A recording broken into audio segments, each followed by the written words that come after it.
भंडाऱ्याच्या नागझिरा व्याघ्र प्रकल्पात जंगल सफारीसाठी मागील काही दिवसांपासून मोठ्या प्रमाणात पर्यटकांची गर्दी वाढत असल्याचं चित्र आहे। आणि याचं कारण आहे T4 वाघीण आणि डौलात फिरणारे तिचे 4 बछडे। प्राणीप्रेमींमध्ये सध्या नागझिरा व्याघ्र प्रकल्पातील T4 वाघिणीची क्रेज आहे। नागझिरा व्याघ्र प्रकल्पात जंगल सफारीसाठी मोठ्या प्रमाणात पर्यटक गर्दी करताना दिसत आहेत। याचाच आढावा घेतलाय आमचे प्रतिनिधी तेजस मोहतोरे यांनी।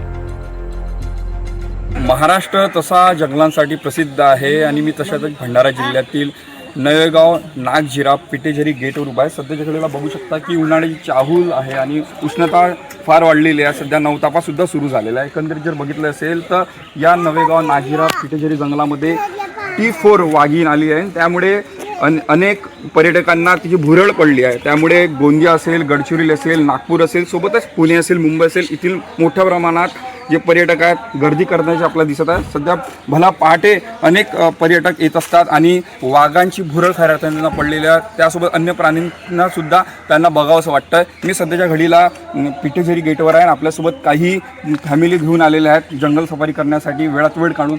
काय सांगाल, आज रविवार आहे, संडे स्पेशल आपण आपल्या परिवारांसोबत आलेला आहे। काय आशा आहे, काय अपेक्षा तुम्हाला की काय तुम्हाला या जंगलामध्ये बघायला मिळेल? निसर्गाच्या सानिध्यात वन्य प्राणी असतात, त्यांच्या माझ्या परिवाराला त्यांना दाखवण्यासाठी सकाळी आम्ही पर्यटन केलेलं आहे।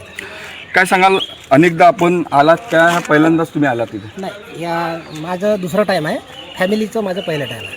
काय अपेक्षा असणार आहे मित्रा, की तू पण पहिल्यांदा असशील अशी अपेक्षा? आणि काय तुला वाटेल की आज वाघ दिसेल, T4 वाघीण दिसेल की अन्य काय प्राणी दिसतील? मला वाटतं की आपल्या ह्या जंगलामध्ये खूप सारे प्राणी आहेत आणि आम्हाला उत्सुकता आहे की आम्हाला वाघ बघायचा आहे। याच्या अगोदर आम्ही आलेलो होतो, पण ते टायमिंग इश्यू असल्यामुळे आम्ही हा सकाळचा टायमिंग बघितला आहे की जेणेकरून आम्हाला मिळेल बघायला। पण बघू शकता की अनेक अपेक्षा घेऊन हे सगळे परिवार आले आहेत, गोंदियातून खऱ्या अर्थाने आले आहेत। त्यामुळे यांची अपेक्षा आहे की यांना वाघासोबत अन्य प्राणीसुद्धा चे दर्शन घडावं आणि त्यामुळे यांनासुद्धा एक भुरळ या संपूर्ण या जंगलाची पडलेली दिसत आहे। तेजस मोहतोरे, NDTV मराठी, भंडारा।